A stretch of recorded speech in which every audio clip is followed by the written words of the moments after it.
దేవుని స్తోత్రం. హల్లెలూయా. మంచిది. దేవుని ఎంతవరకు ఆరాధించాము, స్తుతించాము. ఈ యొక్క పునరుద్ధాన ధర్మంలో కొద్ది నిమిషాలు మనం దేవుని వాక్యాన్ని ధ్యానం చేసుకున్నాం. నిశ్శబ్దం, హమ్మగా ఉన్నాం, మాట్లాడకూడదు, అలా చేయకూడదు. సరేనా? కొద్దిసేపు మేము వదిలేస్తాం. చూడండి, లూకా సువార్త 13వ అధ్యాయం దేవుని యొక్క వాక్యాన్ని ధ్యానం చేసుకున్నాం. కొద్ది నిమిషములు ఎక్కువసేపు మిమ్మల్ని ఇబ్బంది పెట్టడం, త్వరగానే విడిచిపెడతాం.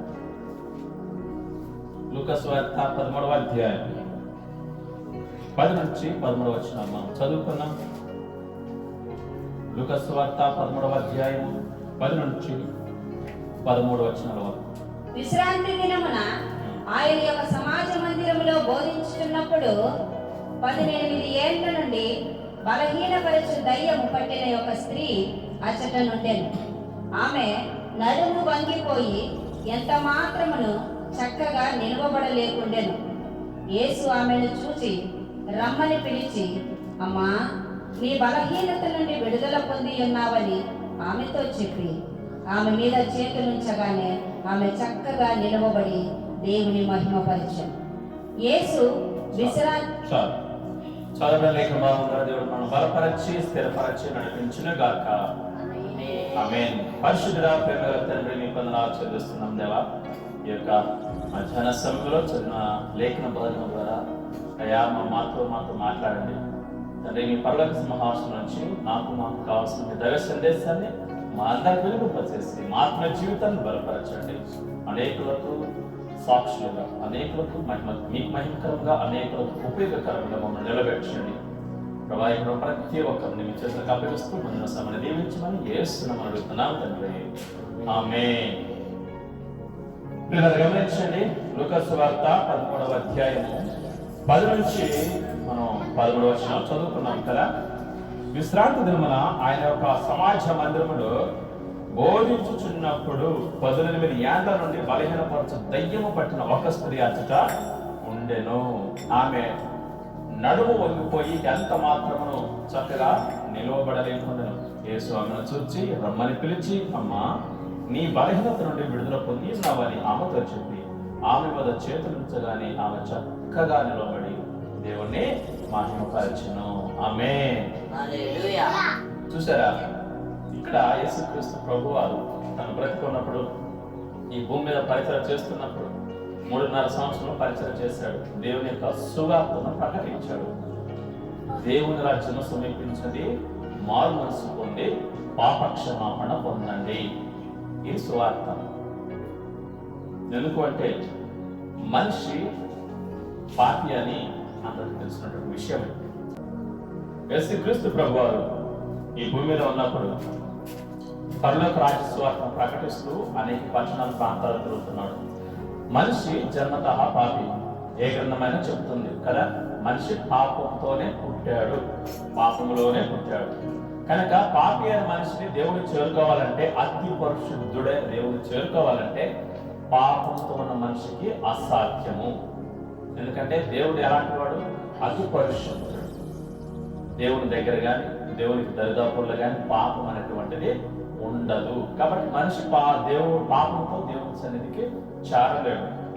కనుక దేవుడు ఏం చేశాడు? యేసుక్రీస్తు ప్రభువు ఈ లోకానికి వచ్చి ఆ పాపిని రక్షించడానికి, తనతో సహవాసం చేయడానికి, నిత్యము తనతో యుగయుగాలు సంతోషంగా ఉండాలని ఆశించిన వాడు. తప్పిపోయిన మనిషిని, పాపంతో నిన్న మనిషిని రక్షించడానికి పవిత్రుడైనటువంటి ఆ పరమాత్ముడు యేసుక్రీస్తు ప్రభు మనుషుడిగా ఈ లోకానికి రావడం జరిగింది. కనుక ఆయన వచ్చి ఏం చెప్తున్నాడు? మారు మనస్సు పొందండి, పాపక్షమాపణ పొందండి. మారు మనస్సు పొందకుండా, పాపక్షమాపణ పొందకుండా, యేసుక్రీస్తు రక్తంలో కడగబడకుండా మీరు దైవరాజ్యంలో, పరలోక రాజ్యంలో, స్వర్గానికి రాలేరు అని చెప్తున్నాడు. అలా సువార్త ప్రకటిస్తున్నటువంటి ఆ దినాలలో 2025 సంవత్సరాలకు పూర్వమే యేసుక్రీస్తు ప్రభు ఈ భూమి మీద ఉన్నప్పుడు అలా సువార్త ప్రకటిస్తూ ఉన్నప్పుడు అనేక పట్టణాలు ప్రాంతాలు తిరుగుతున్నాడు. ఒక ఆదివారం దినాన ఇలాగ మందిరములో చేరి దేవుని సువార్త ప్రకటించాడు యేసుక్రీస్తు ప్రభు. ఆ ఆదివారం దినాన మందిరంలోకి వెళ్ళినప్పుడు అక్కడ ఎవరున్నారంట? ఒక స్త్రీ ఉన్నది. ఆమె 18 సంవత్సరాల నుంచి దయ్యము పట్టి నడుము వంగిపోయి ఎంత మాత్రం కూడా చక్కగా నిలవలేని స్థితిలో నడుము వంగిపోయి కర్ర పట్టుకొని నడుస్తుంది అనమాట. నడుము వంగిపోయి మనం చూస్తాం కదా, చూసాం కదా. అలాగనే అక్కడ ఆ సమయంలో ఆదివారం దినాన దేవుని మందిరంలో ఆ స్త్రీ రావడం జరిగింది. ఎప్పటి నుంచి ఉందా? మేళ 18 సంవత్సరం నుంచి ఆ స్త్రీ నడుము వంగిపోయి ఉంది. అది రోగమా అంటే రోగం కాదు. చూడండి, దేవుని వాక్యం స్పష్టంగా సెలవిస్తుంది. 18 ఏండ్ల నుండి బలహీనపరచు దయ్యము పట్టిన ఒక స్త్రీ. ఆ స్త్రీని ఏం పట్టింది? దయ్యం పట్టింది. దయ్యం పట్టి ఏం చేసింది? నడువుని వంచేసింది. ఎన్నో హాస్పిటల్స్, ఎన్నో వైద్యులు, ఎంతో ధనాన్ని వెచ్చించినా కానీ అది బాగుపడదు. ఎందుకంటే అది రోగం కాదు కనుక. పిల్లలు గమనించండి, బలహీనపరచు దయ్యం పట్టి ఆమెను వేధిస్తుంది. బాధ, శ్రమ, మరి కృంగిపోయినటువంటి స్థితి. దయ్యం అంటే ఏమనుకుంటున్నారు? అక్కడ చూడండి, ఫుట్నోట్ల కింద ఉంది. దయ్యం అంటే ఏంటి అర్థము? ఆత్మ. ఆత్మ అనేది మనకు కనపడదు అన్నమాట. ఆత్మ, ఈ ఆత్మలో 2 రకాలు ఇప్పుడు కదా, అంటే 2 రకాలు మీకు చెప్పాలనుకుంటున్నాను. దెయ్యము అంటే దేవునికి వ్యతిరేకంగా జీవించేది, దేవుని దగ్గర నుంచి త్రోయబడినటువంటి దాన్ని ఏమంటాము? దెయ్యము అంటున్నాము. అది కూడా ఆత్మే, మనము కూడా ఆత్మే, మనలో కూడా ఆత్మ. నేను కూడా ఆత్మనే. నా పేరేంటి? నా ఆత్మకు పేరేంటి? నా పేరేంటి? నా ఇష్టం. అంటే నా పేరు జోసఫ్. ఆత్మకు ఒక పేరు, శరీరం కాదని. దేనికి? ఆత్మకు ఆ పేరు. ఎందుకంటే ముందు వస్తుంది, చూపిస్తాను. పిల్లలు గమనించండి, ఈ అపవాది అనుచరుడే దెయ్యం. సాతాను ఉంది కదా, అపవాది, మన విరోధి అయినటువంటి అపవాది అనుచరులే దయ్యాలు. దేవుని అనుచరులు దేవదూతలు. ఎక్కడ ఉంటారు? దేవుని సన్నిధిలో, పరలోక రాజ్యంలో ఉంటారు దేవదూతలు. అందుకే బైబిల్ మొత్తం గమనించండి, అపవాది దేవదూత, అపవాది దేవదూత లేదా దెయ్యము. అపవాదిని దేవదూత అన్నారు. ఒకప్పుడు దేవదూత. యేసుక్రీస్తు ప్రభు ఈ సృష్టిని చేయకముందు, ఈ విశ్వాన్ని చేయకముందు మొదటిగా దేవదూతలను తయారు చేశాడు, దేవదూతలను నిర్మించాడు నోటి మాట ద్వారా. ఆ దేవదూతను మొదటిగా ఒక దూతను నిర్మించాడు. ఆ దూత పేరేంటి తెలుసా? లూసిఫర్. ఎవరో? లూసిఫర్.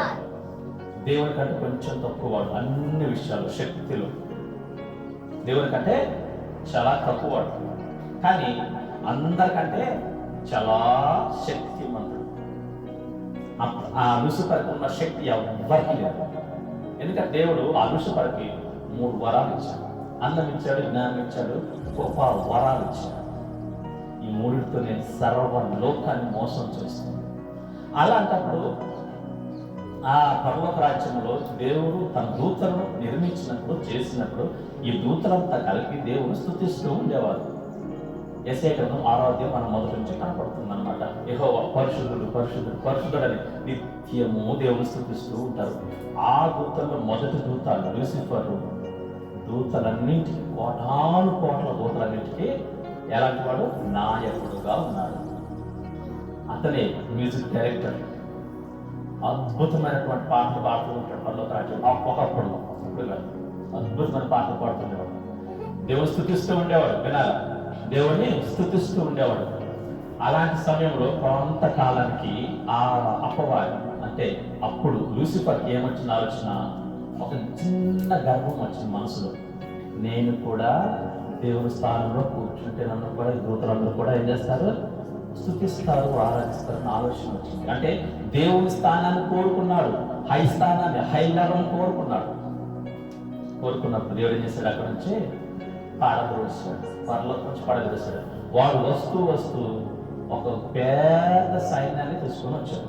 అంటే వారిని అనుసరించేవారు కొన్ని కోట్ల దేవతలు పరలోకం నుంచి త్రోవేయబడ్డారు.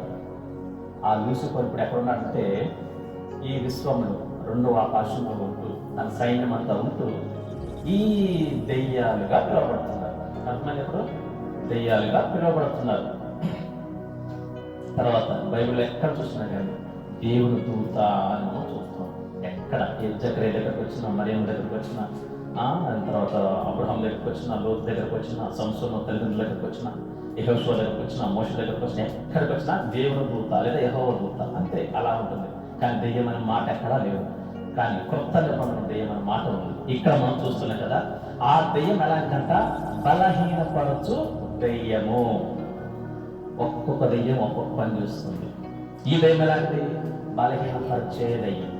ఏ విషయం బలహీనపరుస్తుందామని? నడుము వంపేసింది, పూర్తిగా లేవలేని స్థితి, లెగిస్తే నడుము నొప్పి, అలా భయంకరంగా మరి శ్రమ పడుతూ ఉంది ఆ స్త్రీ. అసలు అలా శ్రమ పడటానికి కారణం ఏంటి అంటే, ఆమె మొదట్లో మంచిగానే ఉంది. ఇక్కడ మనం చూస్తే ఒక స్త్రీ అంటే అప్పటికి చాలా వయసు గతించింది, నడి వయసు దాటిపోయింది, 18 సంవత్సరాల నుంచి ఆమెను వేధిస్తూ ఉంది. అంతకంటే ముందు మరి చాలా చక్కగా ఉంది, మంచిగా ఉంది. అలాంటి స్త్రీని ఈ దెయ్యము పట్టింది. పట్టడానికి అవకాశం ఏంటో తెలుసా? ఆ స్త్రీ అవకాశం ఇచ్చింది అపవాదికి, దెయ్యానికి అవకాశం ఇచ్చింది. ఆదివారం దినాన మందిరానికి వచ్చిందంటే ఆమె విశ్వాసాల కాదా? విశ్వాసే కదా. అంటే ఫస్ట్ నుంచి దేవుని సన్నిధికి వస్తుందా లేదా? వస్తున్న వ్యక్తే. వీళ్ళంతా ఇస్రాయేలు ప్రజలు దేవుని ఆరాధించేవారు, ప్రతి వారం ప్రతిరోజు దేవుని సన్నిధిలో కనపడేవారు. మరి అలాంటి వ్యక్తి అపవాదికి ఎందుకు అవకాశం ఇచ్చింది? దెయ్యానికి ఎందుకు అవకాశం ఇచ్చింది? అవకాశం ఇవ్వటాన్ని బట్టి ఆ దెయ్యం ఏం చేసింది? ఆమెలో దూరింది, ఆమెను పట్టింది. ఏం చేసిందంట? తన బలహీనత పరుస్తూ ఉన్నాము. కాబట్టి మొదట్లో మనం కూడా చాలా మంది ఇలాగే ఉంటారు. ఏ రీతిగా దేవుడి సన్నిధానానికి వచ్చి ప్రభు వారి పట్ల చేసిన అద్భుతాలు, ఆశ్చర్యాలు, మేలు, ఆశీర్వాదాలు పొందుకొని కూడా కొంతకాలానికి విశ్వాసంలో సన్నగిలిపోతారు. కొంతకాలానికి కొద్ది రోజులకి ఏం చేస్తారు? వారు పడిపోతారు. అంటే అపవాదికి అవకాశం ఇస్తారు. అది ఏ విషయమైనా కావచ్చు, సినిమాలే కావచ్చు, సీరియల్సే కావచ్చు, అబద్ధమే కావచ్చు, దొంగతనమే కావచ్చు, వ్యభిచారమే కావచ్చు, మోసమే కావచ్చు, ఇంకేదైనా పెట్టుకోండి. ఆ ఒక్క విషయంలో వారు తప్పిపోవటం వలన దెయ్యం ఏం చేస్తుంది? చిన్నగా ఆ అవకాశాన్ని అందిపుచ్చుకొని ఆ మనిషిలో దూరటం ప్రారంభిస్తుంది. అలా వచ్చేస్తుంది. అవునా కదా? ఇప్పుడు కరెంట్ ఎక్కడ ఉంది? కరెంట్ ఇక్కడ దాకా రావాలంటే ఏముండాలి? అక్కడి నుంచి ఇక్కడ రావాలంటే ఏముండాలి? వైర్ ఉండాలి కదా. వైర్ ఉండాలి. వైర్ ద్వారా కరెంట్ వచ్చేస్తుంది, అంతే కదా. అలాగే నీ ఈవిడిలోకి దెయ్యం రావడానికి కారణం ఒక బలహీనత ఏదో ఉంది ఆవిడలో. సరిగా దేవుని మందిరానికి వెళ్ళలేకపోవటం, ప్రతి ఆదివారం దేవుని సన్నిధికి వెళ్ళలేకపోవటం కావచ్చు, లేదా ఇంట్లో కూర్చొని సినిమా చూడటం కావచ్చు, సీరియల్ చూడటం కావచ్చు, అబద్ధాలు మాట్లాడటం కావచ్చు, మోసపు మాటలు చెప్పడం కావచ్చు. ఏది ఏమైనా ఏ ఒక్క అవకాశం అపవాదిస్తే దాని ద్వారా నీలో ప్రవేశించి నేనేం చేస్తాడు? బలహీనపరుస్తూ సర్వనాశనం చేసేంత వరకు వదలడు. మీరు గమనించండి, ఈవిడ అదే చేస్తుంది. ఈ దెయ్యం 18 సంవత్సరాల నుంచి పట్టి వేధిస్తూ ఏం చేస్తుంది? ఆమె నాశనం చేయడానికి ఆమెను నానా విధాలుగా ప్రయత్నిస్తుంది. ఆవిడ ఎన్నో ప్రయత్నం చేసి ఉంటుంది కదా. ఎంతో అందరూ డాక్టర్లు సంప్రదించి ఉంటుంది, ఎన్నో హాస్పిటల్స్ తిరిగి ఉంటుంది, ఎంతో మంది నాటు వైద్యులకు వెళ్ళి ఉండొచ్చు. ఈ లోకంలో కూడా చాలా మంది అంతే, తక్కువ విశ్వాస పరిస్థితి అంటే మొదట్లో బాగానే ఉంటారు, దేవుని సన్నిధికి వస్తారు. మేలు జరిగిన తర్వాత కొంతకాలానికి దేవుడిని వదిలేసి వారి ఇష్టానుసారంగా జీవిస్తూ ప్రభువు పక్కన పెట్టేసి, రక్షించిన యేసుక్రీస్తుని పక్కన పెట్టేసి అపవాదికి అవకాశం, అది ఏదైనా కావచ్చు, ఉద్యోగమా, వ్యాపారమా, వ్యవసాయమా, నీ కూలి పైన డబ్బు వస్తున్న ఉద్దేశంతో ఆదివారం మానేసి, శుక్రవారం మానేసి, మంగళవారం మానేసి పరుగులు పెడితే అపవాది ఏం చేస్తాడు? కాచు కూర్చుంటాడు. నేనేదో చెప్పట్లేదు, బైబిల్ సెలవిస్తున్న మాట. మొదట్లో దేవుడు మనం రక్షించాడు అంటే ఆ నమ్మకత్వాన్ని మనం పోగొట్టుకోకూడదు. ఎందుకంటే అపవాది ప్రతి క్షణం ఎదురు చూస్తూ ఉంటాడు, ఎప్పుడు అవకాశం ఇస్తాడా ఈ వ్యక్తి నాకు అని. కాబట్టి పిల్లలు గమనించండి, ఈమె మొదట్లో మంచిగానే ఉంది, కానీ తర్వాత అపవాదికి అవకాశం ఇవ్వడం వలన ఏం చేసిందంట? ఆ దెయ్యం తనలో దూరి ఆమెను బలహీనపరిచింది. మనం కూడా ఏదైనా విషయం తప్పిపోయామంటే ఆ ఒక్క విషయం ద్వారా అపవాది ఏం చేస్తాడు? మనం బలహీనపరుస్తూ ఉంటాడు రోజు. ఎలా కొత్త పర్లేదు, ఈ ఒక్కరోజు చర్చకి ఎలా కొత్త పర్లేదు, మరొక వారం వెళ్తాం, మరొక రోజు వెళ్తాం. ఇలాంటి ఆ నిర్లక్ష్యం మనకు ఉండకూడదు విశ్వాసకి. ఎందుకంటే అది ఆ నిర్లక్ష్యం ద్వారా ఏం జరుగుతుందంటే వ్యతిరేకత వస్తుంది దేవుడి పట్ల, ప్రభు సన్నిధి పట్ల, ప్రభు మందిరం పట్ల. పిల్లలు గమనించండి, దేవుడు తప్ప మనకు దిక్కు అనేది మరొకటి లేదు. ఎంతో మంది ఎన్నో మాటలు చెప్తారు, వాళ్ళ మాటలను పట్టించుకోవద్దు. దేవుడు నీకేం చెప్పాడు, దేవుడు నీకేం అప్పగించాడు, ఏ పని అప్పగించాడు, ఏ బాధ్యత అప్పగించాడు, అది నువ్వు సహకరించేయి. ఎవరో ఏదో చెప్పేదని చెప్పేసి మనం దేవుని సన్నిధిని విడిచిపెడితే చాలా జాగ్రత్త, బలహీన స్థితిలోకి వెళ్ళిపోతాం. మార్కు సువార్త 9:25 వరకు చూడండి ఒకసారి. బలహీనపరిచే దెయ్యము ఈమె ఏం చేస్తుందంట, 18 సంవత్సరాల నుంచి ఎంతో వేధిస్తుంది. ఎవరికి చెప్తున్నాడు బాధ. ప్రభు ఏం చేశాడు, ఆమెను చూచాడు. తర్వాత మార్కు సువార్త 9:25 చూసినట్లయితే అక్కడ కూడా ఒక వ్యక్తి మనకు కనపడుతూ ఉన్నాడు. జనులు గుంపు కూడి తన ఎదుట పరిగెత్తుకొని వచ్చి యేసు చూచి, మూఢమైన చెవిటి దెయ్యమా, వారిని వదిలిపోము, ఇక వారిలో ప్రవేశించవద్దని నీకు ఆజ్ఞాపిస్తున్నానని ఆ అపవిత్రాత్మను గద్దించను. ఇలా గమనించండి, లూకాసు సువార్త 13 మనం ఎవరు చూసామంటే బలహీనపరిచే దెయ్యాన్ని చూసాం. ఒక స్త్రీని పట్టుకొని ఆమె నడుము వంగిపోయేలా చేసింది. అపవాది ఏదైనా చేయగలడు అంటే మనకు మించినది, నడుము వంగిపోయేలా చేస్తాడు. ఇక్కడ ఏం చేస్తున్నాడు, ఇక్కడ ఒక వ్యక్తిని, ఒక చిన్నవారిని మనం చూస్తే ఆ ముందు మనకు కనపడుతుంది. ముందు ఎక్కడ కనపడుతుంది చూడండి, 17వ వచనం నుంచి మనకు కనపడుతుంటుంది. ఏమంటుందంట, అతను ఆ యొక్క ఒకడు బోధకుడా, మూగ దెయ్యం పట్టిన నా కుమారుని ఎదురు తీసుకుని వచ్చాను, కాబట్టి మీ శిష్యుని అడిగాను కానీ వారు అది చేయలేకపోయారు అని చెప్పినప్పుడు చూడండి 21-22 వచనాలు. ఇది ఎప్పటి నుంచి పట్టుకుందంటే ఇది వీరికి సంభవించి ఎంతకాలమైనదని వాని తండ్రిని అడుగగా అతడు బాల్యం నుండే ఈ దెయ్యం ఏం చేస్తుంది, నా కుమారుణ్ణి పట్టుకుంది. బాల్యం నుంచి నా కొడుకుని పట్టుకుంది. అపవాది ఎవరినైనా పట్టుకోగలడు, దానికి సమయం అంటే ఏముండదు, అవకాశం ఇవ్వకూడదు. ఇలా గమనించండి, ఏం చేస్తుందంట, అది వారిని నాశనం చేయవలనని తరచుగా అగ్నిలోను నీళ్లలోను పడద్రోయును. దెయ్యం ఏం చేస్తుంది తెలుసా, నాశనం చేయడానికే మనుషులను పట్టుకుంటుంది. కొంతమందిని దెయ్యంగా పట్టుకుంటుంది, కొంతమందిని ఏదో ఒక బలహీనతతో పట్టుకుంటుంది. బలహీనత ఏంటి, ప్రభు పట్ల వ్యతిరేకత, లోకం పట్ల ఆశ, డబ్బు పట్ల ఆశ, సంపద పట్ల ఆశ. దేవుడికి దూరం చేసేదే బలహీనత. నిన్ను దేవుడికి దూరం చేసేదే నీ బలహీనత. ఆ బలహీనతను పట్టుకొని వినాలి. అపవాది ఏం చేస్తాడు, నిన్ను దేవుడికి దూరం చేస్తాడు. ఇక్కడ ఏం చేస్తున్నాడు, మోగ చెవిటి దయ్యము. ఇందాకేం చేస్తాం, నడుము వంగిపోయిన, నడుము వంచే దయ్యం, బలహీనపరిచే దయ్యం. ఇక్కడ ఏం చేస్తుంది, మోగ చెవిటి దయ్యం. పిల్లలు గమనించండి. తర్వాత మనం చూస్తాం మార్కు సువార్త 7:25-30. అక్కడ కూడా మనకు ఒక దయ్యం కనపడుతుంది. ఆ అపవిత్రాత్మ పట్టిన చిన్న కుమార్తె గల ఒక స్త్రీ ఆయన గురించి విని వెంటనే వచ్చి ఆయన పాదం మీద పడింది. ఆ స్త్రీ సురోఫెనికయ వంశపు పుట్టిన గ్రీసు దేశస్తురాలు. ఆమె తన కుమార్తెల నుండి ఆ దయ్యమును వెళ్ళగొట్టమని ఆయన వేడుకొని ఆయన ఆమెను చూచి, ఇక్కడ ఏమంటుంది, ఒక స్త్రీ కనపడుతున్నమాట. వేరే చోట కానాను స్త్రీ అని ఉంటుంది. ఆమె ఏం చేస్తుందంటే తన కుమార్తె దెయ్యం పట్టింది. ఆ దెయ్యం ఏదైనా చూడండి 30వ వచనంలో, ఆమె ఇంటికి వచ్చి తన కుమార్తె మంచం మీద పండుకొని వినటయు దెయ్యం వదిలిపోవటయు చూసిన యేసుక్రీస్తు ఆ దెయ్యాన్ని వెళ్ళిపోమని చెప్పేశాడు, మాట చెప్పాడు. ఇదే దెయ్యం అంటే జ్వరము చేత పీడించే దెయ్యం. ఏదేమో జ్వరము చేత పీడించే దెయ్యం. తర్వాత అపొస్తలుల కార్యం చూడండి, అంటే కొన్ని రకాలు మాత్రం చూపిస్తున్నాను అర్థం కావడానికి. ఇంకా చాలా ఉన్నాయి, అవన్నీ చూపించాలంటే సమయం సరిపోదు కాబట్టి కొన్ని మాత్రం మీకు చూపిస్తున్నాను అంతే.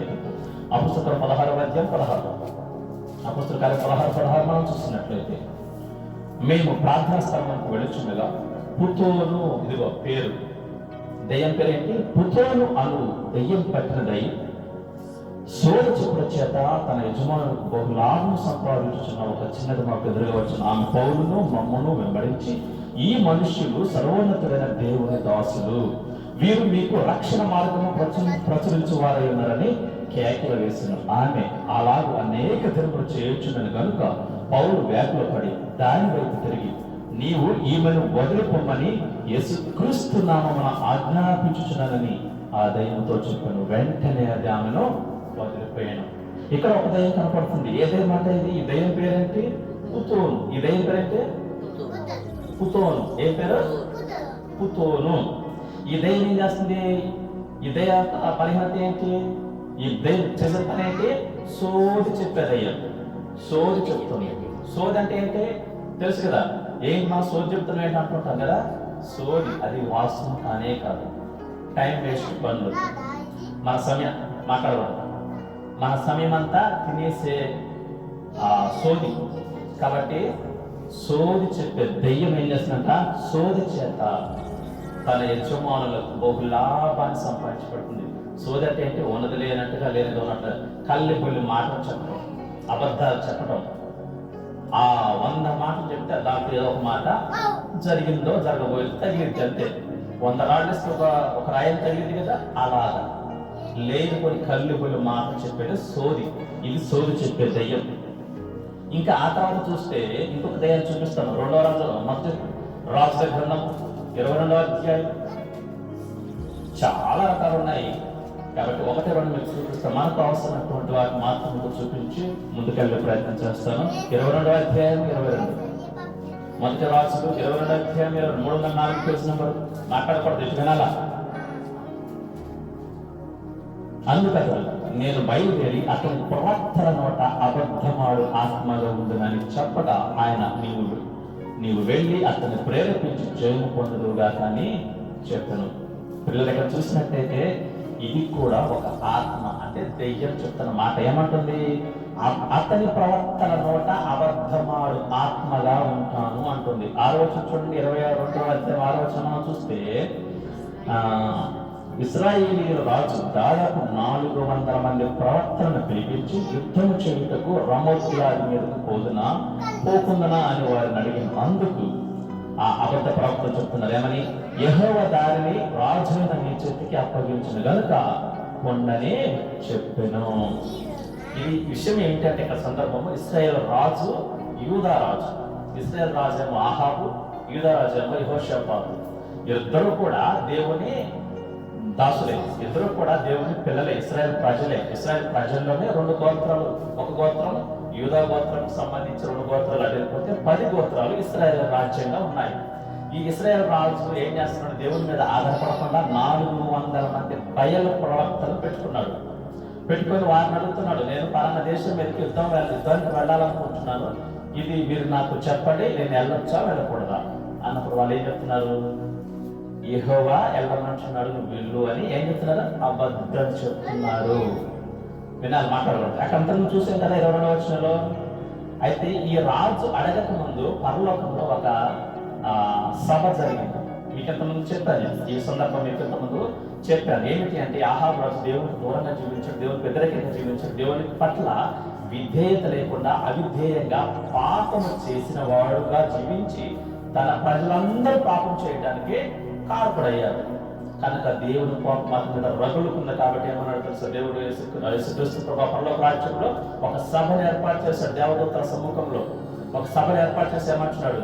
మీరు వెళ్ళి ఆ ఆహాబు రాజు పడిపోయేలాగా ఎవరు చేస్తారని అడిగినప్పుడు ఒక్కొక్క దూత ఒక్కొక్క రకమైన కారణం చెప్తుంటే అప్పుడు ఒక ఆత్మ వచ్చి 22వ వచనంలో ఈ ప్రకారం చెప్తుందన్నమాట. ఏమని? అతడు ఏమంటున్నాడు? నేను బయలుదేరి వెళ్ళి ఆ ఆహాబు రాజు ప్రవక్తలు ఉన్నారు కదా, 400 మంది ప్రవక్తలు ఉన్నారు కదా, వారి నోట అబద్ధమాడే ఆత్మగా ఉంటాను. ఇందాక దెయ్యం అంటే ఏమనుకున్నాము? ఆత్మ. దెయ్యం అంటే అపవాది, అనుచరుడు. వీళ్ళు గమనించండి, ఇక్కడ దేవుడు చేపిస్తున్నాడు కదా, మీకు డౌట్ రావచ్చు. ఎస్, దేవుడు చేపిస్తున్నాడు. చేపించడం ఆయన చేయించడం కాదు, అవకాశం ఇస్తున్నాడు, పర్మిషన్ ఇస్తున్నాడు. ఎందుకు అంటే ఎన్నిసార్లు గద్దించినా లోబడిన వాడు హఠాత్తుగా నాశనం అవుతాడు వాక్యం చెప్తుంది. మన బిడ్డలు ఉన్నారనుకోండి, పిల్లలు ఎంత చెప్పినా వినకపోతే ఏం చేస్తాము? కొడతామా లేదా? కొట్టైనా సరే దారిలోకి తీసుకొస్తాం. దేవుడు అదే చేస్తున్నాడు. ఇక్కడ ఆహాబుకి ఎన్నో అవకాశాలు ఇచ్చాడు.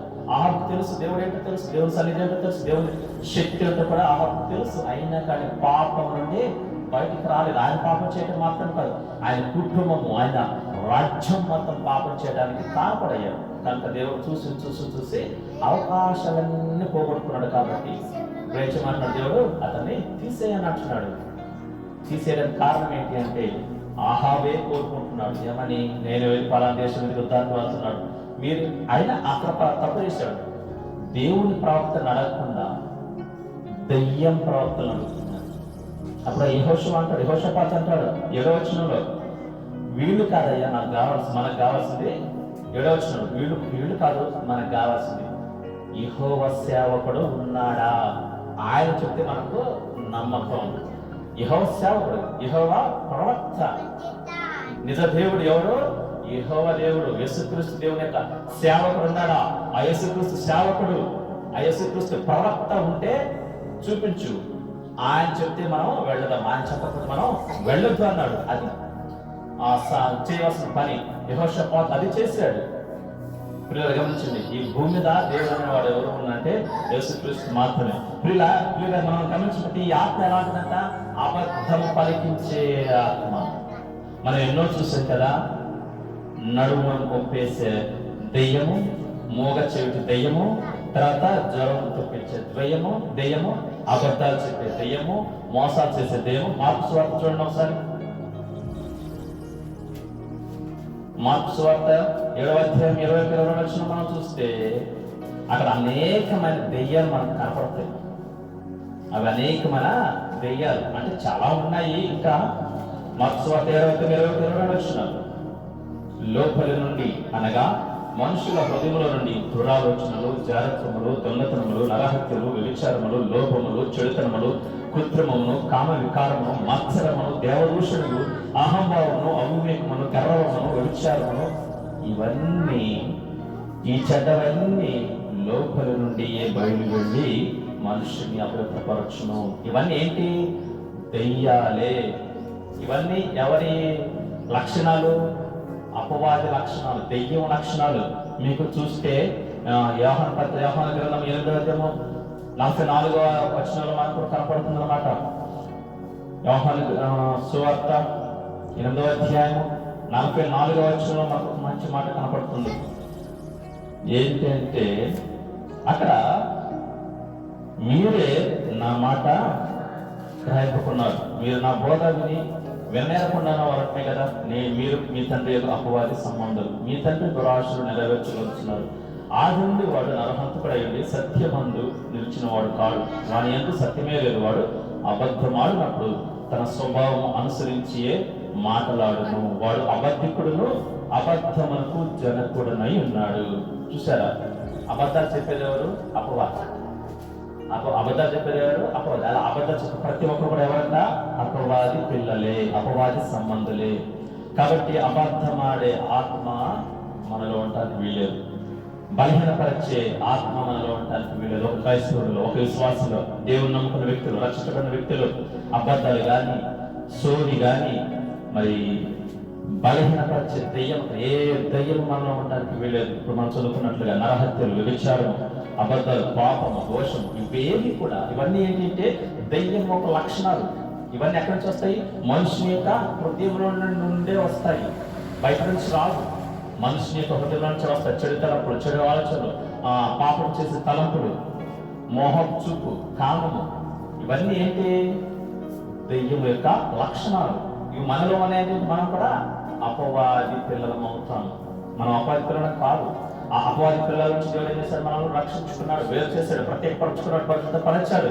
తన రక్తాన్ని మన పట్ల చిందించి తన పరిశుద్ధ రక్తాన్ని మనపై ప్రోక్షింపజేసి తన బిడ్డలుగా చేసుకున్నాడు. కనుక మరలా ఆ పాత జీవితంలో మనం వెళ్ళకూడదు. బలహీనపరిచే దెయ్యం ఉంటుంది. ఏదో ఒక బలహీనత నీలో ఉంటే అది పాపం చేసే బలహీనపరిచే దెయ్యంగా ఉన్నట్లయితే నేనేం చేస్తుంటే అదేమో నాశనానికి తీసుకెళ్ళిపోతుంది. నశింప చేయడానికి, సర్వనాశనం చేయడానికి ఆ దెయ్యం ఏం చేస్తుంది? ప్రయత్నిస్తుంది. కాబట్టి పిల్లలు గమనించండి, దెయ్యము లోపల ఉండటం వలననే ఈ కామ వికార ఆలోచన, చెడు తలంపులు, చెడు ఉద్దేశాలు, చెడు పనులన్నీ కూడా మనిషిని చేయిస్తుంది. ఆలోచన ద్వారా చేపిస్తుంది, చూచు ద్వారా చేపిస్తుంది, వినటం ద్వారా చేపిస్తుంది. ఎందుకంటే ఏదో చూసామనుకో, చూడకూడదు చూసామనుకో, అనుకోకుండా చూసి దాన్ని వదిలేయాలి. మరలా కావాలని చూస్తే పాపం చూసినట్లే. పిల్లలు గమనించండి, దెయ్యానికి మనం అవకాశము ఇవ్వకూడదు. ఈ స్త్రీ అదే పని చేసింది. ఏదో ఒక విషయం దేవుడు దెయ్యానికి అవకాశం ఇచ్చింది కాబట్టి ఆమెలకు దూరింది, ఆమెను పట్టేం చేసింది, బలహీనపరుస్తూ ఉంది. సంవత్సరాల తరబడి బలహీనపరుస్తూ ఉంటుంది. నడువంగిపోయేలా చేసింది. దేవుడు దూరం చేయాలని ఆమె ప్రయత్నిస్తూ ఏం చేస్తుందంట, తరచుగా వారిని నాశనం చేయడానికి అగ్నిలో నీళ్ళలో పడదోస్తుంది ఆ చిన్న బిడ్డను. అదే రీతిగా దెయ్యం ఏం చేస్తుందంటే ప్రతి మనిషిని నాశనం చేయడానికి పట్టుకుంటుంది. కొందరిని ప్రత్యక్షంగా పట్టుకుంటుంది, ప్రతి ఒక్క వ్యక్తిని ఇండైరెక్ట్ గా అంటే అంతర్గతంగా పట్టుకుంటుంది. పిల్లలు గమనించండి, మనము దెయ్యానికి అవకాశం ఇవ్వకూడదు. రక్షించబడిన మనం, దేవుని బిడ్డలుగా ఉన్న మనం దెయ్యానికి అవకాశం ఇస్తే చర్చికి వెళ్ళదు అంటాడు దెయ్యం. ఏమంటాడు? చర్చికి వెళ్ళదు అంటాడు. ఈరోజు మీ ఇంటికి చుట్టాలు వచ్చారు కాబట్టి నువ్వు చర్చికి వెళ్తే ఎట్లా, వాళ్ళకి మర్యాద ఎవరు చేస్తారు అన్న ఆలోచన కలిగిస్తాడు. తర్వాత నీకు ఈరోజు కొంచెం బాగలేదు కదా, చర్చి మానే ఇంట్లోనే ఉండు, హాస్పిటల్కి వెళ్ళు అన్న ఆలోచన కలిగించేది ఎవరు? దెయ్యమే. నువ్వు అవకాశం ఇచ్చింది కాబట్టి నీలో ఆ దెయ్యం వచ్చి చేస్తాడు, ఆ ఆలోచన కలిగిస్తాడు. లేదా నీకెక్కడికైనా ఈరోజు ఆదివారం కదా, ఈరోజు చర్చికి రావడం ఎందుకు, నీకు పలానా చోట డబ్బులు రావాలేదా, అక్కడికి వెళ్ళు, అవి తెచ్చుకో, ఇట్లా ఏదో ఒక వంక, ఏదో ఒక కారణం, ఏదో ఒక సాకు. ఇంకంతేకాదు, నీ కుటుంబస్తుల ద్వారా కూడా నీకు హెచ్చరికలు కూడా జారీ చేయవచ్చు. దేవుని సన్నిధికి నేను దూరం చేయడానికి నీ కుటుంబస్తుల ద్వారా కానీ, నీ బంధువుల ద్వారా కానీ, నువ్వు ఎవరినైతే నమ్ముతున్నావు వారి ద్వారా కూడా అపవాది ఏం చేస్తాడు, హెచ్చరికలు జారీ చేస్తాడు. అంటే ఏంటి, నువ్వు వెళితే మాత్రం బాగోదు, నేను నీతో మాట్లాడనను, లేకపోతే నేను నీకు ఇది ఇవ్వనను, లేకపోతే నేను నీకు ఇది చెయ్యనను వారిని ఇప్పించవచ్చు. అవసరమైతే అడ్డుకునే ప్రయత్నం కూడా చేస్తాడు దయ్యం. అది వరకు చర్చకు వెళుతుంటే దయ్యం చేస్తాడు, అడ్డుకునే ప్రయత్నం కూడా చేస్తాడు. అది ముఖ్యం కాదండి. నువ్వు ఆ దెయ్యానికి అవకాశం ఇవ్వకుండా నీ ఇష్టం వచ్చి చేసుకోవాలని చెప్పేసి నువ్వు దేవుని సన్నిధికి వచ్చావనుకో, దేవుడు ఏం చేస్తాడు, పరిస్థితిని మార్చేస్తాడు. మీరు గమనించండి, మనం ఎట్టి పరిస్థితుల అపవాదికి అవకాశం ఇవ్వద్దు. రక్షించబడ్డాం తెలియకముందంటే అది వేరే విషయం. రక్షించబడిన తర్వాత, ప్రభు సన్నిధికి వచ్చిన తర్వాత, ప్రభు ఏంటో తెలుసుకున్న తర్వాత, ప్రభు శక్తి ఏంటో తెలుసుకున్న తర్వాత, ఆ శక్తిని పొందుకున్న తర్వాత, పరిశుద్ధాత్మను పొందుకున్న తర్వాత మరలా అపవాదికి అవకాశం ఇస్తే చాలా భయంకరం. హెబ్రీ పత్రిక 6వ అధ్యాయం అంటుంది, ఒకసారి వెలిగించబడి పరలోక సంబంధమైన పరిశుద్ధాత్మను వరం రుచి చూచిన తర్వాత నువ్వు పడిపోతే మరలా నూతన పరచడం అసాధ్యం. ఇలా గమనించండి, ఇచ్చిన అవకాశాన్ని మనం పోగొట్టుకోవద్దు. లోకంలో మనం ఎంతకాలం మనకు తెలియదు.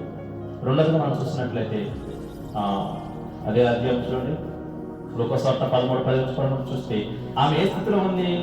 ఆ స్త్రీ నడుము వంగిపోయే స్థితిలో ఉంది. అవునా కదా?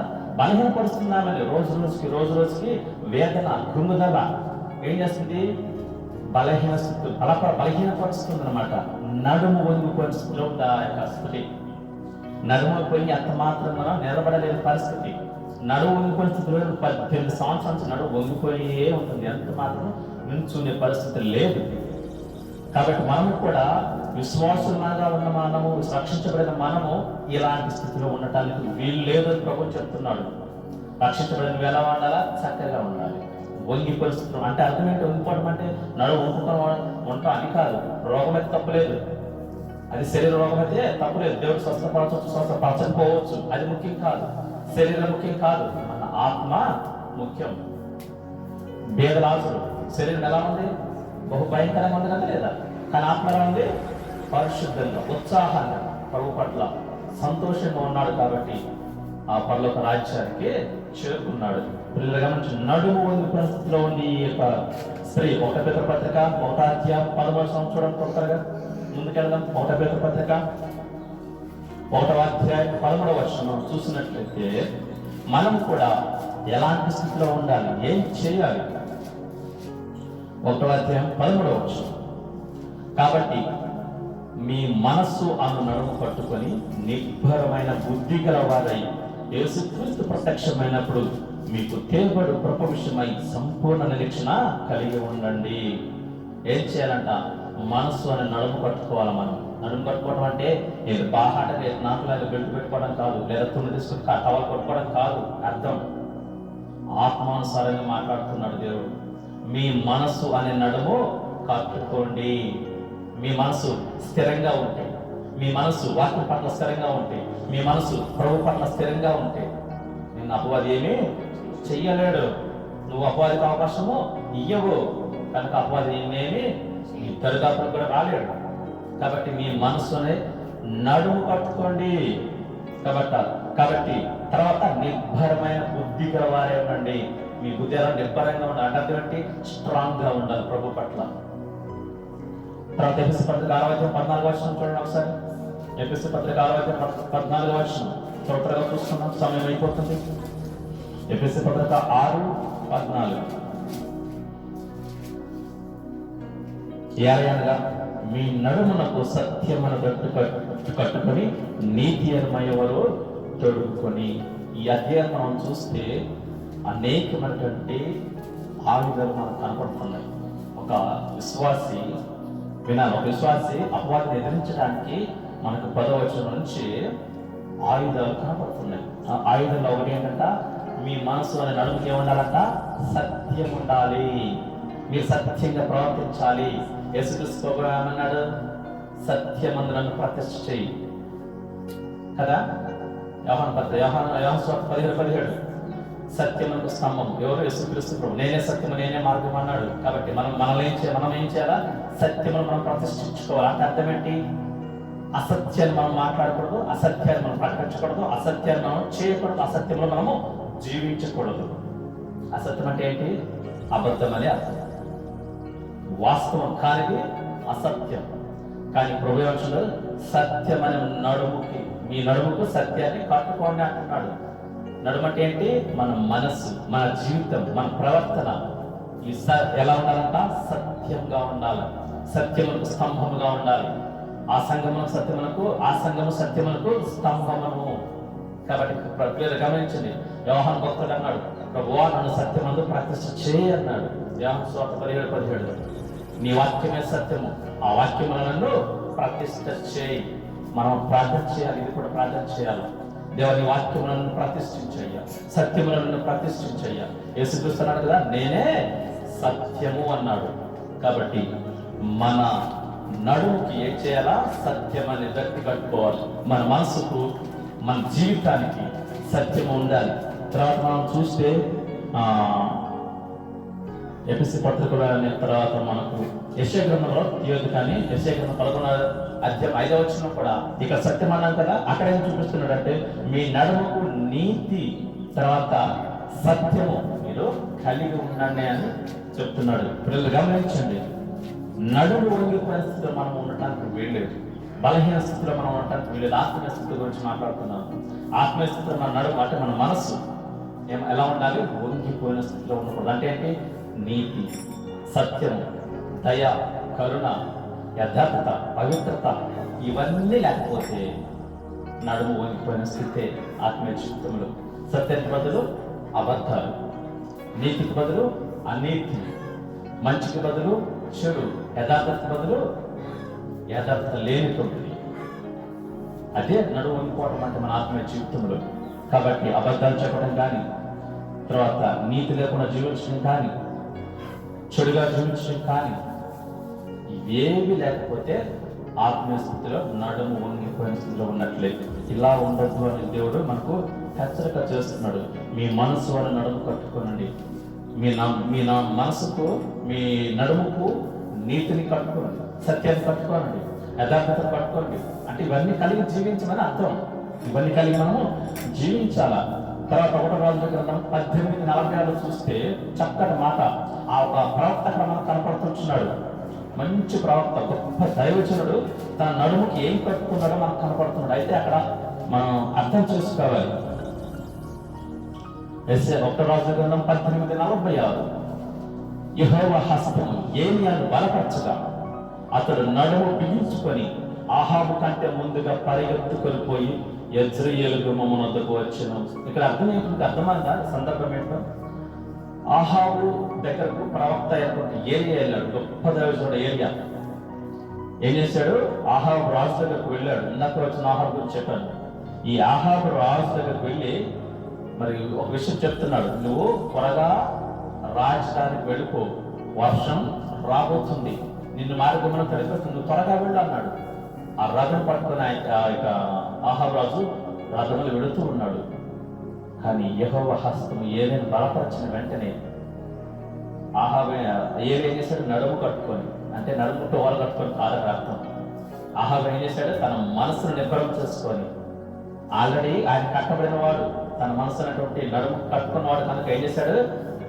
ఆహాబు రథంలో వెళ్తూ ఉంటే ఈయన పరిగెత్తుకుంటూ ఆహాబు కంటే ముందే రాజనగరకు చేరుకున్నాడు. చూసారు ఎంత అద్భుతం! దేవుడు బలపరిస్తే, దేవునికి అప్పగించుకుంటే, మన నడుముకనే మనసుకు సత్యాన్ని, నీతిని, యథార్థతను మనం కలిగి ఉంటే, పవిత్రతను కలిగి ఉంటే దేవుడి రీతిగా బలపరుస్తాడు.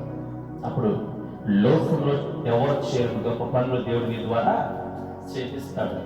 ఇక్కడ ఏరియా చేశాడు, ఎన్నో అద్భుతాలు చేశాడు. కదా ఏరియా 950 మంది ప్రవక్తల మధ్యలో, కొన్ని లక్షల మంది మధ్యలో ఏం చేశాడు ఏరియా ప్రవక్త?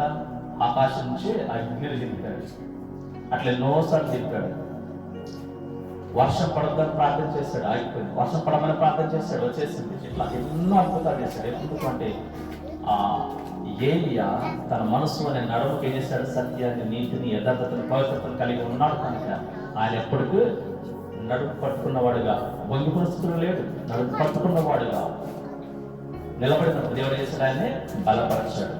కాబట్టి ఇరిమియా 1:17 మనం చూస్తే చూడదు, కానీ అక్కడ కూడా నువ్వు నడుము కట్టుకొని నిలబడు, నేను నీతో మాట్లాడుతాను అంటున్నాడు దేవుడు. వీళ్ళు గమనించండి. నహూము గ్రంథం చూస్తారు ఒకసారి, ఆ ఒకసారి చూపిస్తాను మీకు. నహూము గ్రంథం 2వ అధ్యాయం 1వ వచనంలో మనం చూస్తే అక్కడ దేవుడు చక్కటి మాట మనకు తెలియపరుస్తున్నాడు.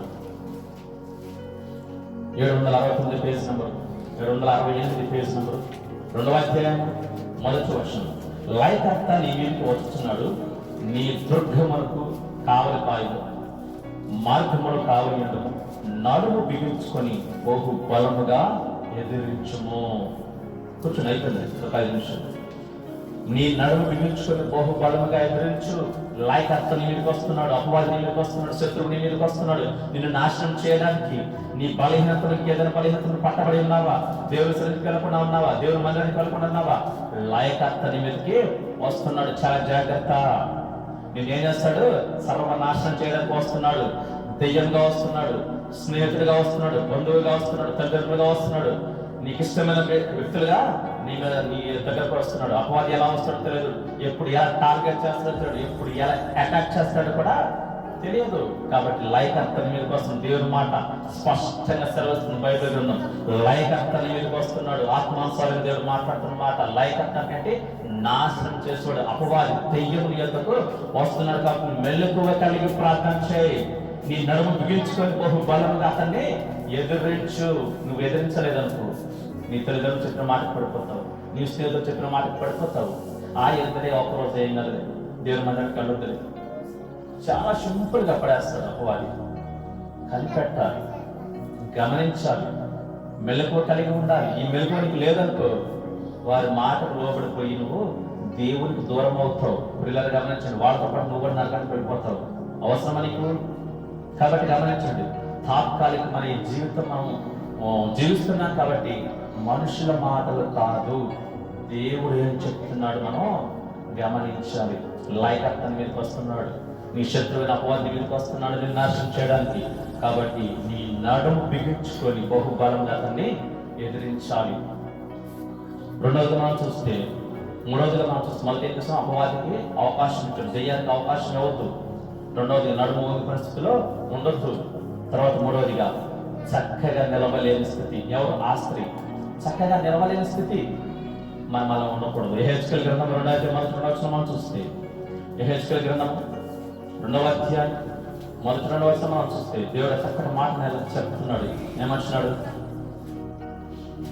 నరపుత్రుడా, నువ్వు చక్కగా నిలబడము, నేను నీతో మాట్లాడవలేను అని ఆయన నాతో మాట్లాడినప్పుడు ఆత్మ నాలోనికి వచ్చి నన్ను నిలువబెట్టును. అప్పుడు నాతో మాట్లాడిన వారి స్వరం నేను వీటిని 688 పేజీలు. అందుకే గమనించినట్లు లేదా, నరపుత్రుడ నువ్వు చక్కగా నిలబడు. హెచ్చరిక మనం గమనించాల. మనం ఏం చేయాలా? చక్కగా నిలబడాలి. అపోదు వంగుతున్నాడు కదా, నువ్వు వంగొద్దు. అపోదు బలహీన పరుస్తున్నాడు కదా అని చెప్పేసి నువ్వు బలహీన పరచబడద్దు.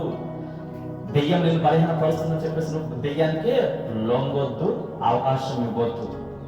అది గమనించాలి, గ్రహించాలి, కనిపెట్టాలి, పరిశీలన చేయాలి. ఏంటి నా పరిస్థితి, నేను ఎలా ఉన్నాను, దేవునికి దగ్గరగా ఉన్నానా, దేవునికి దూరంగా ఉన్నానా అని మనం గమనించి అప్పుడు ఏం చెప్పినాడు నహోము 2:1 లైకత్తానికి వస్తుంది కాబట్టి నీ నరువు బిగించుకొని బహుబలముగా ఎదురించాలి అపవాదిని. ఆ దెయ్యాన్ని ఎదిరించాలి. దానికి ఏమిటి అంటే చక్కటి మాట మీకు ఉపయోగించి చూపిస్తాను అన్నమాట. తర్వాత చూపిస్తాను. తర్వాత ప్రార్థన మనకు ముఖ్యం. అపవాదిని ఎదిరించాలన్నా, దెయ్యాన్ని ఎదిరించాలన్నా, వాళ్ళ మీద గెలవాలనే ఏంటి మనకు ప్రాముఖ్యమైనటువంటి ఆయుధం? ప్రార్థన. అంతులేని లోకములు వింత వింత శోధన దేవుడు అపవాది నీకు తీసుకొస్తాడు. కనుక నువ్వు గెలవాలి అంటే నిత్యము ప్రార్థన చేయాలి. ప్రార్థన లేని జీవితం ఎలాంటిదంట? చచ్చిపోయిన తోట లాంటిది. అంటే అర్థమంటే జీవం లేదు. పైకి నువ్వు భక్తుడుగా, పైకి విశ్వాసుగా, పైకి క్రైస్తవుడుగా నువ్వు కనపడతావే, కానీ ప్రార్థిస్తే, మనుషుల మెప్పు కోసం నువ్వు ప్రార్థిస్తే ఆ ప్రార్థనలో శక్తి అంత మాత్రం పడదు. అందుకే తిమోతి పత్రిక 2:3 మనకు దేవుడు చక్కగా సెలవిస్తున్నాడు. పైకి భక్తి గల వారే వాళ్ళే కాక పైకి భక్తి గల వారి వాళ్ళే ఉండొద్దు అంటున్నాడు. ఎందుకంటే పైకి భక్తి గల వారి వాళ్ళే ఉంటే ఆ భక్తిలో శక్తి ఉండదు. పైకి భక్తి అంటే ఏంటి? మనుషుల మెప్పు కోసం భక్తి చేయొద్దు, మనుషుల మెప్పు కోసం ప్రార్థన చేయొద్దు. దేవుడు మెప్పించే భక్తి చేయి, దేవుడు మెచ్చి ప్రార్థన చేయి. అప్పుడు నీ ప్రార్థనలో శక్తి ఉంటుంది, నీ భక్తిలో శక్తి ఉంటుంది. అప్పుడు నువ్వు సాతాన్ని ఎదురించు, దెయ్యాన్ని ఎదురించు, ఆజ్ఞాపించు. యేసుక్రీస్తు నామమున వెళ్ళిపోను, పారిపోతాడు లేదా? ఈజీగా పారిపోతాడు. ఎప్పుడు అంటే పరిశుద్ధాత్మ దేవుడు నీలో ఉన్నప్పుడు, నువ్వు దేవుడికి లోబడినప్పుడు, నీలో అపవిత్రత లేనప్పుడు, నువ్వు యథార్థంగా జీవించినప్పుడు, దెయ్యము నీలో లేనప్పుడు. పిల్లలు గమనించు, నరపుత్రుడ నువ్వు చక్కగా నిలబడు, నేను నీతో మాట్లాడతాను అంటున్నాడు దేవుడు. మనం మొదట నిలబడాలి. మొదట మనం ఏం చేయాలా? నిలబడితే ఆ తర్వాత నిలబడటానికి దేవుడే శక్తిని ఇస్తాడు. ఇక్కడ అంటున్నాడు, నరపుత్రుడు నువ్వు నిలబడు. ఆ తర్వాత ఆయన నిలబడ్డాడు. తర్వాత ఏమంటున్నాడు? అప్పుడు ఆత్మ నాలోనికి వచ్చి నన్ను నిలవబెట్టాను. అంటే అర్థమేంటి? ఇక్కడ 2 కార్యాలు జరుగుతున్నాయి. ఒకటేంటి? అతను నిలబడ్డాడు. కాకుండా మొదట మనం నిలబడాలి. ప్రభులు కష్టమైన, నష్టమైన, వ్యాధి అయిన, అనారోగ్యమైన పరిస్థితి ఏదైనా చేయాలి మనం, దేవుడే చూసుకుంటాడు, దేవుడే నాకు సహాయం చేస్తాడు, దేవుడే నన్ను నిలబెడతాడని మనం నిలబడగలిగితే ఆ తర్వాత దేవుడు నీలో ఉంచాడు, నీలో పడిపోకుండా నిలబెడతాడు. కనబడుతుంది ఇక్కడ, అర్థమవుతుంది కదా? ఈ హెచ్కేల్ ప్రవక్త నిలబడ్డాడు. అప్పుడు దేవుడు ఆత్మ, పరిశుద్ధాత్ముడు వచ్చి ఆయన చక్కగా నిలబెట్టాడు, పడిపోకుండా నిలబెట్టాడు, చెడిపోకుండా నిలబెట్టాడు. నా అనుగ్రహ ప్రార్థన కూడా అదే, పడిపోకుండా చెడిపోకుండా నిలబెట్టు తండ్రి అని మనం ప్రార్థన చేయాలి. ప్రతిరోజు మన ప్రార్థన దేవుడు వింటాడు, ఆ ప్రార్థన జవాబును ఇస్తాడు. కాబట్టి మనం చక్కగా నిలబడగలగాలి. బంధువులు ఏదో చెప్పారని, స్నేహితులు ఏదో చెప్పారని, కుటుంబస్తులు ఏదో చెప్పారని, తల్లిదండ్రులు ఏదో చెప్పారని దేవునికి దూరంగా ఉండొద్దు, దేవుని సన్నిధికి దూరంగా ఉండొద్దు. అప్పుడు నువ్వు నిలబడిన వాడు కాదు, పడిపోయే స్థితిలో ఉన్నట్టే. నువ్వు చక్కగా ఉన్నట్టే కాదు, వంగి పరిస్థితిలో ఉన్నట్టే ఆత్మ జీవితంలో. అలా ఉండటానికి వీల్లేదు. కాబట్టి పరిస్థితులు నీకు వ్యతిరేకంగా ఉన్నా సరే, నీ స్థితిగతులు వ్యతిరేకంగా ఉన్నా సరే, నీ ఆరోగ్య సమస్యలు నీకు వ్యతిరేకంగా ఉన్నా సరే, నీ ఆర్థిక సమస్యలు నీకు వ్యతిరేకంగా ఉన్నా సరే, నీ బంధువులు, స్నేహితులు, నీ కుటుంబస్తులు ఎవరైనా సరే నీకు వ్యతిరేకంగా ఉన్నా సరే, నువ్వేం చేయాలా? నిలబడాలి. ప్రభు కొరకు మాట్లాడుతూ ప్రభు కొరకు నువ్వు నిలబడాలి. అప్పుడు దేవుడు మొదట నీ నమ్మకత్వం దేవుడు చూస్తాడు. నువ్వు నిలబడితే, దేవుడికి నమ్మకం కలిగితే, అప్పుడు దేవుడి సహాయం నీకు వస్తుంది. దేవుడికి సహాయం ఇస్తాడు, నిన్ను నిలబెడతాడు. నీ పరిస్థితి ఏదైనా సరే దాన్ని ఏం చేస్తాడు? మార్చేస్తాడు. క్షణాల్లో మార్చేస్తాడు దేవుడు. చిటికి వేసినంత పని అండి. పరిస్థితి మార్చి దేవుడు అసత్యం కాదు. ఈ సమస్త సృష్టిని, ఈ విశ్వాన్ని తన నోటి మాటకు చేసిన దేవుడు మన స్థితిగతులు మార్చలేడా? మన పరిస్థితులు మార్చలేడా? మనం నిలబడగలగాలి. కష్టమైన నష్టమైన నిలబడటం ముఖ్యం. మనం నిలబడితే ఆ తదుపరి చూడు, కొద్ది రోజులకి, కొద్ది సమయానికి, ఎక్కువ సమయం అక్కర్లేదు, నువ్వేంటో దేవుడికి అర్థమైతే దేవుడు నిన్ను నిలబెడతాడు. నిలబెట్టడానికైనా సమర్థుడు.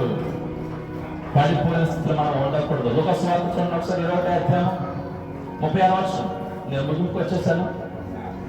లూకాసు వార్త 21వ అధ్యాయం 36వ వచనం మనం చూసుకున్నట్లయితే, కాబట్టి మీరు జరగబోవు వీటి నెలను తప్పించుకొని మనుష్య కుమారుని ఎదుట నిలబడుటకు శక్తి గలవారన్నట్లు ఎల్లప్పుడూ ప్రార్థన చేయొచ్చు, మెలుగుగా ఉన్నది.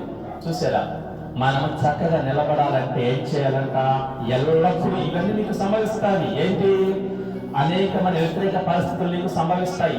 దెయ్యానికి అటాక్ చేస్తాయి, అపవాదులను ఎదురిస్తారు. ఎలాగైనా ఎదురించవచ్చు. నీ స్నేహితుల ద్వారా, నీ బంధువుల ద్వారా, నీ రక్త సంబంధికుల ద్వారా, నీ కుటుంబస్తుల ద్వారా, నీ తల్లిదండ్రుల ద్వారా నిన్ను ఎదురిస్తాడు అపవాది.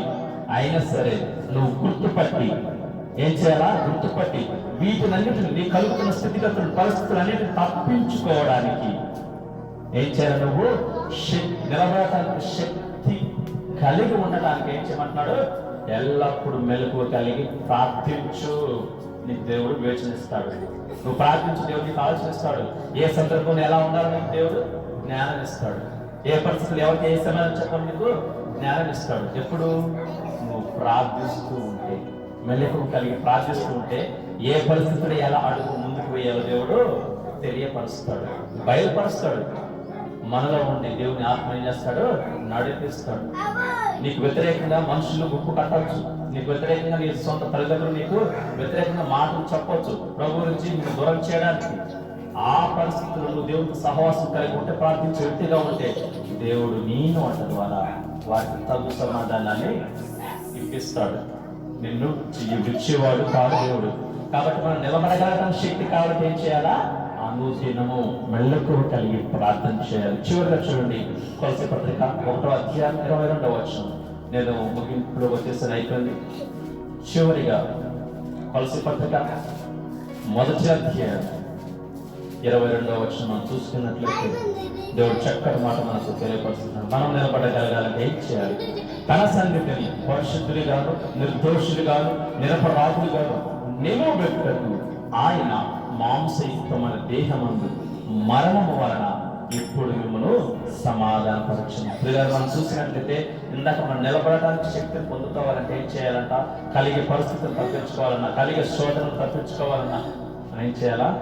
మెలకు కలిగి ఎల్లప్పుడూ ప్రార్థించే వారము ఉండాలి. అంతేకాదు, అలా ఉండటానికి తన ఎదుట పరిశుద్ధంగా మనల్ని నిలబెట్టడానికి, ఎక్కడ తన ఎదుట అంటే పరలోక రాజ్యము, తన సన్నిధులు, తన సంఘములు, జీవముల దేవుని సంఘములు మనం పరిశుద్ధులుగా నిలబెట్టడానికి దేవుడు ఏం చేశాడంట?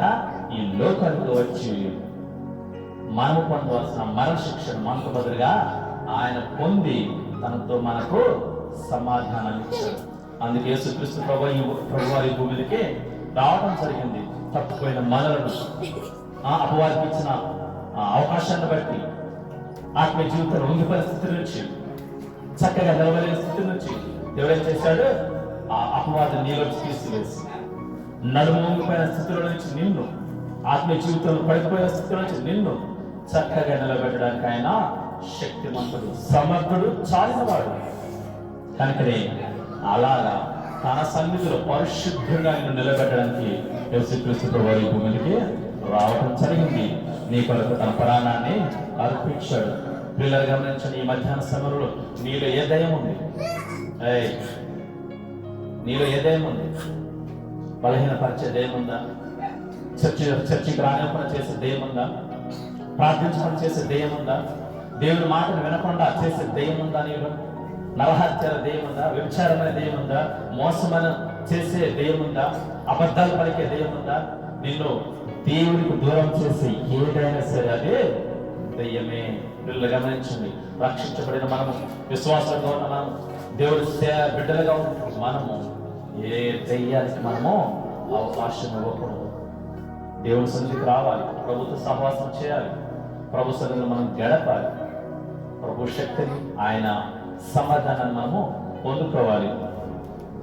ఈ స్త్రీ కూడా 18 సంవత్సరం నుంచి దయ్యము పట్టి నడుము ఊగిపోయి బహు బాధపడుతుంటుంది. దయ్యం ఏం చేస్తుందంట? నాశనం అయ్యేంత వరకు ఆ వ్యక్తిని పట్టుకొని ఉంటుంది. కాబట్టి ఎవరైతే అపవాదికి దెయ్యానికి అవకాశం ఇస్తారో వారి జీవితం సర్వనాశనం అయిపోవడానికే తప్ప మేలు కోసం కాదు. చాలా మంది ఈ దినాల్లో వారు భ్రమపడుతూ జీవిస్తున్నారు. అపవాదికి అవకాశం ఇచ్చి, దెయ్యానికి అవకాశం ఇచ్చి వారు జీవిస్తూ సత్యానికి విరోధంగా ఉంటున్నారు. మనం కూడా ఏ దెయ్యానికి మనం అవకాశం ఇవ్వకూడదు. దెయ్యానికి అవకాశం ఇచ్చావంటే నీ జీవితము దేవునికి దూరంగా ఉన్నట్లే, ప్రభు సన్నిధికి దూరంగా ఉన్నట్లే, నశించిన పోయిన స్థితిలో ఉన్నట్లే. అలా ఉండకూడదని ప్రభు మాట్లాడుతున్నాడు ఈ మధ్యాహ్న సమయంలో. దెయ్యానికి అవకాశం ఇవ్వద్దు అంటున్నాడు. తర్వాత ఆత్మీయ జీవితంలో పడిపోయిన స్థితిలో ఉండొద్దు అంటున్నాడు. చక్కగా నిలవబడమని దేవుడు సెలవిస్తున్నాడు. ప్రభు నిలబెట్టడానికి ఆయన సమర్థుడు. ప్రార్థన చేసుకున్నాం. కలవచ్చు మూసుకోనండి. ఈ మధ్యాహ్న సమయంలో దేవుని మాటలు విన్నాం కదా. ఏ బలహీనపరిచే దయ్యం మనం వీల్లేదు. ప్రార్థన చేసుకున్నాం. ముగింపు ప్రధానం కూర్చోండి.